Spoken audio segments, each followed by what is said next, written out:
Ada orang tua usianya 84 tahun. Bapak-bapak ya, usianya 84 tahun. Saya ketemu di masjid. Dia tinggal di luar komplek perumahan saya di daerah Depok, Kelapa II. Ketemu di masjid biasa, Assalamualaikum, Waalaikumsalam, warahmatullah, Assalamualaikum, Waalaikumsalam, warahmatullah. Dan saya sering kali berada di samping beliau ketika sholat berjamaah di masjid. Cuman biasanya kita nggak panjang-panjang ketika berbicara. Kali itu saya berbicara agak panjang sampai bubar semua jamaah di masjid. Isya berjamaah di masjid 2 minggu yang lalu. 2 minggu yang lalu, hari Jumat, ba'da Isya, sampai semua jamaah sudah selesai, tinggal kita berdua berdiri sama-sama. Bapak itu usianya 84 tahun. Saya tanya, Pak, Bapak tinggal di mana? Ya di luar komplek ini, Pak, di situ. Oh, Bapak usianya berapa? 84.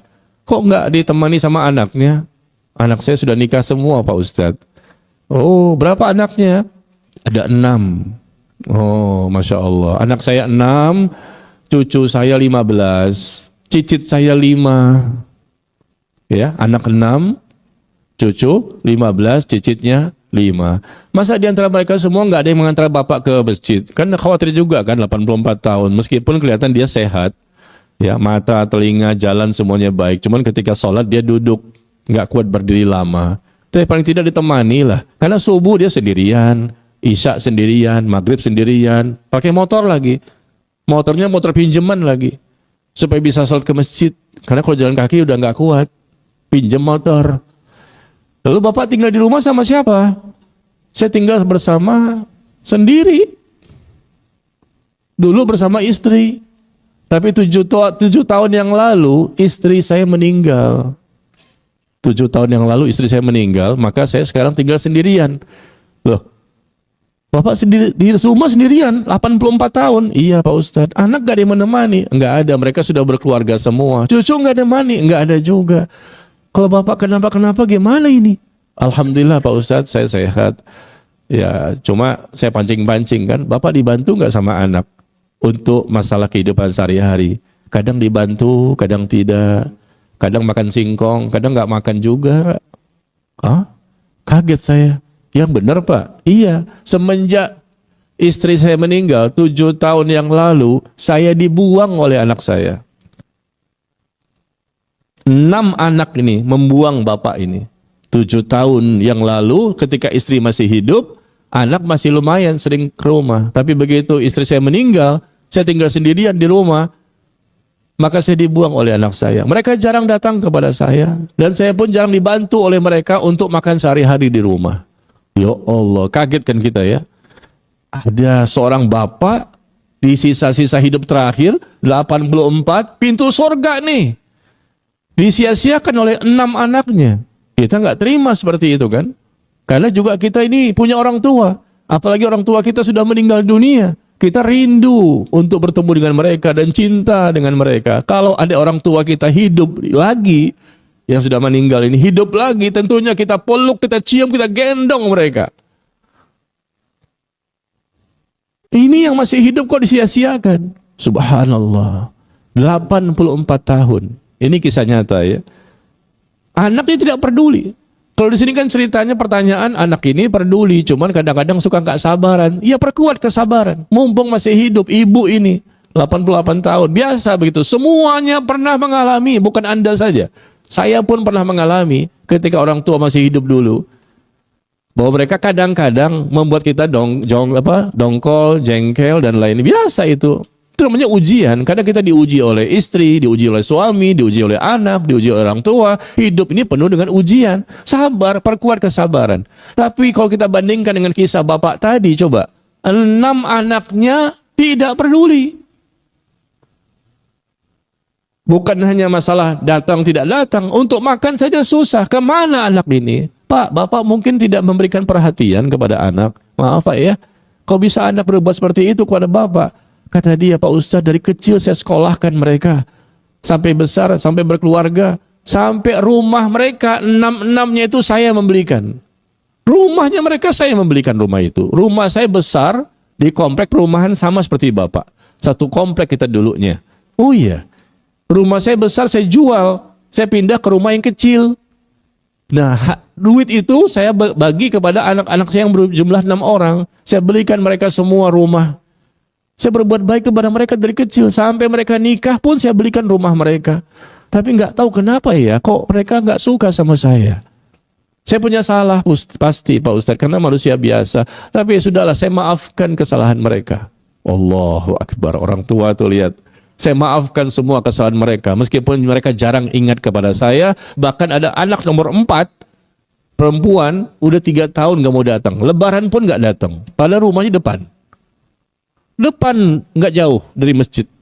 Tuh rumahnya di situ. Gak datang ke rumah saya udah 3 tahun. Lebaran pun gak datang. 4 anak perempuan, 2 anak laki-laki. Saya tanya, kenapa Pak? Anak bapak yang perempuan nomor 4 nggak mau datang ketika lebaran pun nggak datang udah 3 tahun. Kata dia marah kepada saya karena saya ingin menjual rumah saya yang ada saat ini, yang kecil tinggal sedikit itu. Cuman 3 meter kali 8. Rumahnya kayak kos-kosan, tinggal sendirian. Saya datang ke rumahnya, penasaran. Seminggu yang lalu. Rumahnya kecil kayak kos-kosan sendirian, kipas, panas banget, luar biasa. Masuk langsung blong, kamar tidur sama WC-nya. Tinggal sendirian, subhanallah. Anak, padahal kalau anak ini masing-masing 250.000 aja ya, kalikan 6 berapa? 1,5 juta sebulan. Cukuplah untuk bapak ini, 2,5. Apalagi mereka bisa ngasih 500.000 per bulan. Tapi ternyata kadang ngasih, kadang tidak. Itu kan sedih jadinya. Biar bagaimanapun anak itu kan hasil dari orang tua juga. Mereka hidup dari mana dulunya? Ini bapak loh, bukan berarti boleh disia-siakan. Apalagi ibumu. Lebih daripada bapak. Orang yang lebih berhak untuk mendapatkan kebaikan dari kita. Kita yang nggak punya orang tua saat ini, barangkali sudah meninggal dunia kan? Kalau mereka andai kata hidup kembali, saya katakan, wah langsung kita peluk, kita cium, kita gendong. Kenapa? Karena rindu. Kita berasa banget itu kalau sudah tidak punya. Baru kita berasa banget dengan orang tua itu. Bukan main, rindu dan cintanya itu keluar begitu besar. Tapi begitu mereka masih hidup kayaknya biasa-biasa aja. Nanti ketika tidak ada baru kita menyesal. Maka jangan sampai menyesal nanti. Nyesal di dunia, nyesal di akhirat. Perkuat kesabaran. Ini orangnya lebih yang saya ceritakan tadi bapak tadi, lebih parah ujian yang dia terima. Anaknya tidak mengurusnya. Padahal anak dia paling bontot, nomor 6 tuh perempuan, tinggalnya di samping rumah dia. Samping pas, mau makan pagi kayak nggak ditanya, makan siang gimana, ada makanan nggak ditanya juga. Ya sudah masing-masing aja. Jarang juga datang ke sebelah doang, tapi jarang. Saya katakan seburuk-buruk kesalahan bapak apa sih? Tetap saja anak itu wajib untuk berbakti kalau memang ada kesalahan. Jangan dendam kepada orang tua. Ini akhlak loh. Mungkin mereka sholat barangkali. Sholatnya nggak diterima oleh Allah. Doanya nggak akan dikabulkan oleh Allah. Taubatnya nggak diterima oleh Allah. Kenapa? Karena mereka durhaka sama orang tua. Orang yang durhaka sama orang tua, kata Rasulullah SAW, maka ibadahnya nggak diterima, yang wajib maupun yang sunnah. Doa-doanya pun tidak akan dikabulkan. Di akhirat jelas mendapatkan siksa. Durhaka sama orang tua itu dibalas di dunia, cash, tunai, kontan, sebelum nanti di akhirat. Yang menunggu sampai di akhirat, di dunia akan dibalas. Apa salahnya 6 orang ini datang sesuai kemampuan, berikan perhatian, berikan pelayanan, sabar. Ternyata bapak ini enak ketika bergaul dengan saya, bicaranya bagus. Dia juga bingung, apa salah saya ya? Kalaupun dia punya salah, ya sudah maafkan. Kamu kan dari mana asalnya? Rumah kamu juga semuanya dibelikan sama bapak.